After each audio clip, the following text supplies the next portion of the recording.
You're listening to the IT Career Energizer Podcast, Episode 10. Welcome to the IT Career Energizer Podcast.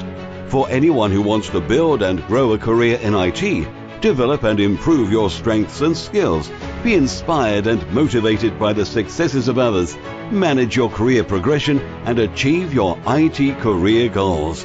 And now, your host, Phil Burgess.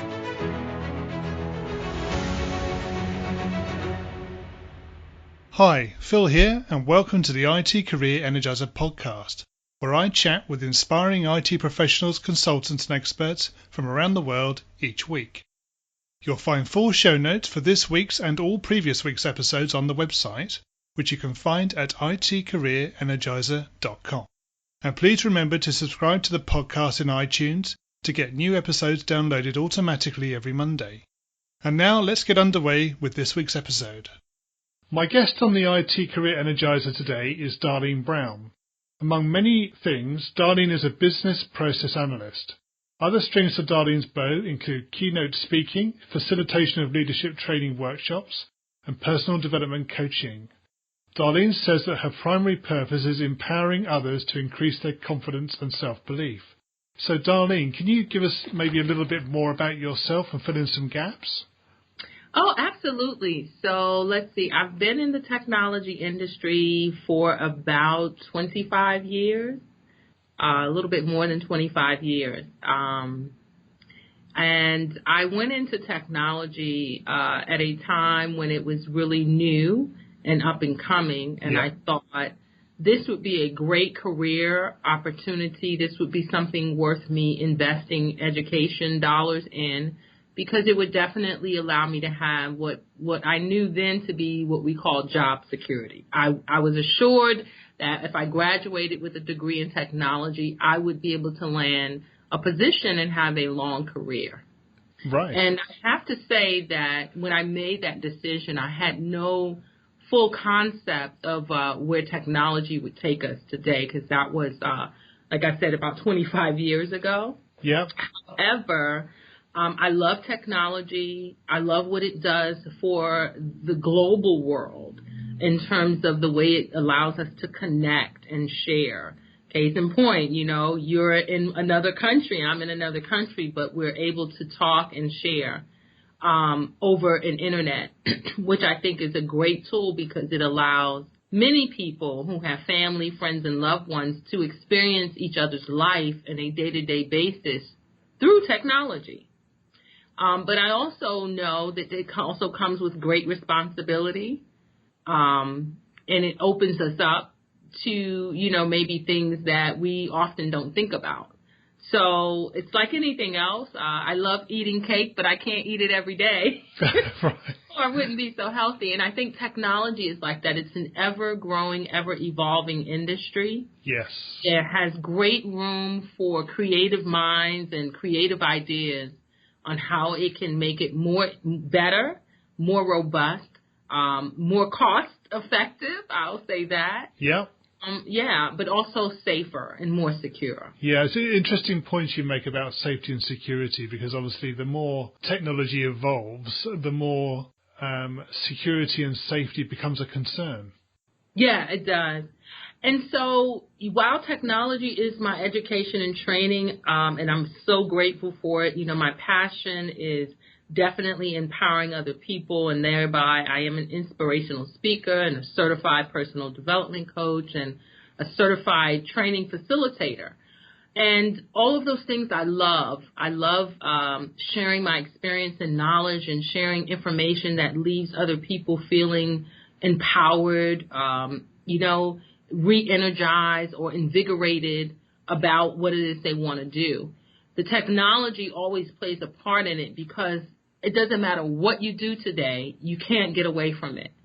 And so what I found that I didn't know 25 years ago is that when I'm even out speaking to people, I'm able to utilize certain technology apps that allows them to stay connected and engage with me just from their cell phone, their smartphone. Yes. Yeah. Which I love that, because it's a very simplistic way. Everyone has a smartphone, a cell phone. It's a very easy way for me to engage with people that I may not ever see again in person, but still be able to stay connected with them to have an impact and a positive influence in their life. Can you share with us a unique career tip that the IT Career Energizer audience need to know and probably don't? Well, the tip would be, so if you are not a new millennium or, I'd say somewhere in the 50 to 60 age group, you grew up with technology. And so you might be more willing to embrace it. Some of the things like social media, Facebook and Instagram and Twitter, those can be even intimidating to someone who did grow up with it. And I say intimidating because people are like, I don't know how to use this, and should I use it? And typically anything that we don't fully understand how to infuse into our life, we become intimidated and we kind of maybe wave it off like, I don't really need to do that. And so what my tip would be is to embrace change, to actually seek to see how the technology can actually assist you in your day-to-day life. Yeah. And when I say your day-to-day life, you don't have to be like a technology guru, but for something as simple as counting calories. A lot of us want to eat healthier, live better lives, so we want to monitor what we eat. But there's an app that can help you look at the calories of what you're eating. And that's technology. It allows you to do that. You download the app. It's free. You put it on your smartphone. You go to eat and you say, hey, what am I want to eat today? And what's the calories on that? So that's an easy way that I think someone can begin to embrace the advantages that technology has to offer. It's interesting you talk about change. I mean, I've found in the past that a lot of people within IT are actually more resistant to change than many other people. It's almost one of those sort of consequences of working in that sort of environment. Yeah. So people say, so what I do as a business process analyst, people say, well, how is that technology? And it is, because everything that you would have thought we did when, computers and the internet and all of that wasn't here, those things were done through a manual process, usually some piece of paper, right? Yeah. And it was going from one person to another person or one department to another department, and it was a process of steps that needed to be followed in order for whatever that task or workflow was, where it would begin and where it would end. And what I am able to do, because I understand that, I'm able to see how technology will take a manual process and make it automated. And so when people hear that, they go, oh, but isn't that going to take away from people's jobs? And the answer is no, it doesn't. What it really does is it allows the process that was once manual to become more efficient, because a computer can probably do something 3 or 4 times faster than, say, one person could do it. But it also opens up the opportunity for those who were once doing the manual process to be able to learn the skill needed to support that automated process. So I look at it as a positive. It makes things in your business world much more efficient, but it also allows the opportunity for those in that business world to learn some new skills, which would then make them more competitive in the industry, to be able to manage that once manual process now through the automated process. Can you tell us about your worst IT career moment and what you did or what you learned from that experience? Yeah, so I used to be a developer. And if anyone doesn't know, I was a programmer. I came out of college knowing how to write code and modify code. The language I wrote in was C and C++ and some HTML. And my first job, I was pretty much in a cubicle with a computer. There was very little human interaction, and I didn't like it. However, at that time, I thought, I went to college, I got this degree, I paid all this money, I kind of have to make this work. That was my mindset. But I wasn't really happy being a programmer. And so what I was able to do is to still have this knowledge, stick with it for a little while, and then transition into a position as a business analyst and then a senior systems analyst, which put me in the position where I had to engage with people because I was talking about big projects and the timeline of those projects and the different components of those projects and who was going to be responsible for what. So it gave me human interaction, which is what I love because I'm an extrovert. However, it also allowed me to do that because I understood what a developer did. I understood, lines of code. And so I was like this bridge between the programmer and between, say, the project manager or the business executive. And I could communicate in layman's terms to the business executive, and then I could turn around and talk to the developer, the programmer, because I understood it.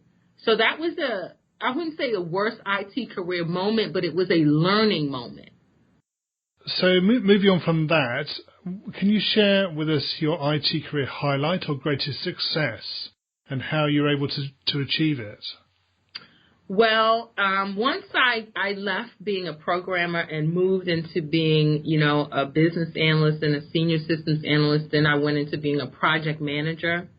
And that would be a highlight moment for me because being a project manager on a project in the technology industry is basically dealing with large corporations and large projects that can be anywhere from, $3 million and up, and usually timelines that can be anywhere from 6 months to 2 years. Yeah. And being able to manage the deliverables of those projects to be able to be met within budget and within the timeline. That sounds easy, but when you have different people or different companies involved in a project, it's not, because you only get to control what you do, but what you do could be dependent or codependent on what another component of that project is, and you don't have the authority. So that's a highlight for me because I have, in my career, done more than 30 successful deployments as a project manager. Wow. I've also managed for higher academia, and anyone who is in higher education, you know that everything that they do is built on a foundation of technology, particularly in today's world when you have classrooms being done virtually over the internet. And so I was responsible for managing an annual $24 million technology budget for a community college in the state of Maryland. And that was a huge highlight for me because all of my knowledge when it came to servers and dealing with different vendors was really significant because I understood technology. So what one thing excites you about the future of a career in IT? Well, what excites me is that it's always growing. Like a flower, in a sense, if I could use this analogy, you plant a flower or you plant it, you have to, do the work to see it blossom, and it blossoms in spring, and you get to enjoy the beauty of it through the summer. And then, when the fall comes, it kind of dies off, but it comes back next season. And so when I think about technology, that's what excites me about it. Like, there's never a dull or boring moment. Even when I'm learning a new application or I'm reviewing some new information about up-and-coming applications, it's always a sense of excitement about what's to come. And right. Being able to see the beauty of what's to come kind of next year and the year after, even if I don't have it exact, knowing that it's going to be something beautiful. Do you feel it's cyclical? Obviously, you mentioned different seasons. Yes, I do. I do feel it's cyclical because, when I say that it's an always evolving. So we have applications out there that we use. They work just fine. And we don't need to, do anything to change. But then there's always something coming out that says, hey, well, what you currently have doesn't do this, but, this does. And you can always look at how you can continually improve upon something. Yeah. And as a lifelong learner, I consider myself to be a lifelong learner. I love that about technology because there's always the room and opportunity for better and improve. It's now time to go into what I've called the reveals. There's a quick fire number of questions. So what first attracted you to a career in IT? I have to say, what really attracted me was my parents. Right. So let me change that. So when I was in high school, I was a part of a program that allowed me to work 1 week and go to school 1 week. And I worked in a corporate office, and I worked on the Wang computer. I'm telling my age now. Yes.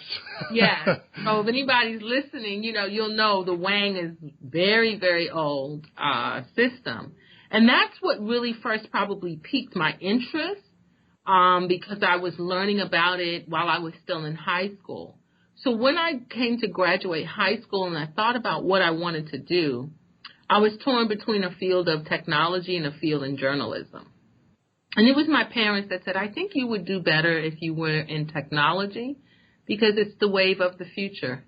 And I have to say, when I look back over my life, I'm very excited and very happy that I did because technology has served me well. The knowledge I have about technology has been so instrumental in every other area of my life. And I didn't know that it would be at the time. What is the best career advice you've ever received? The best career advice that I have ever received, particularly someone being in technology, has been to take a deep breath and take a step back to reassess. That's been the best career advice I've ever received because in the technology industry, you're very timeline driven and you're always moving at sometimes a very fast pace.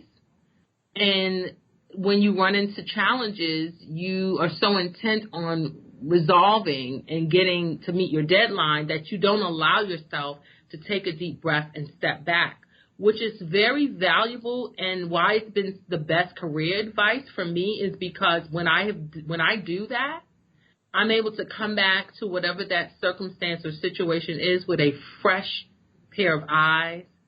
And it has more times than not allowed me to resolve the issue quicker because I took a step back. What career objectives are you focusing on right now? Well, I'm working in an industry that deals with big membership systems, and so my primary focus is learning as much as I can about the NetForum platform that I am working in. And I just came back from a conference a few weeks ago to learn as much as I can about these huge member-based systems because a lot of the associations and nonprofit sectors utilize these. So I'm very excited about that. If you were to begin your IT career again right now, what would you do? That's a great question. If I were to begin my IT career from today, I probably would be somewhere in the website development, branding, That would be the area I would be in. And what's the number one non-technical skill that has helped you in your career to date? Communication. Non-technical, communication. Yeah. The ability, and when I say that, people say, oh, well, we all talk really well. We all write really well. We learned how to do that in college. But for me, it's been not so much the verbal as in the nonverbal. Listening to what isn't being said. Right. Can you share a parting piece of career advice with the IT Career Energizer audience? Well, my parting advice would be for anyone that, whether you have a direct interest going into the IT industry, it's a full-time career, I would encourage everyone to become knowledgeable about how technology affects your day-to-day life. And by that, I mean, don't be afraid of it.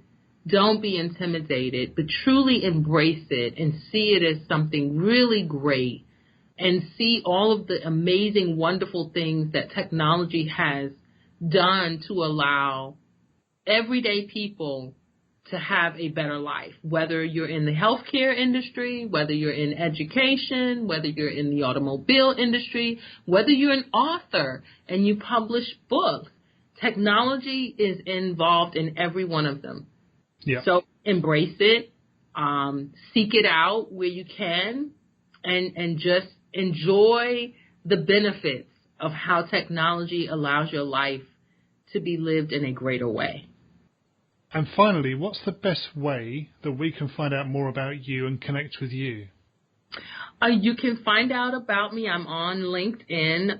Darlene Brown is my name, but I'm also on Facebook and Instagram and Twitter. I like to say to people, I'm Googleicious.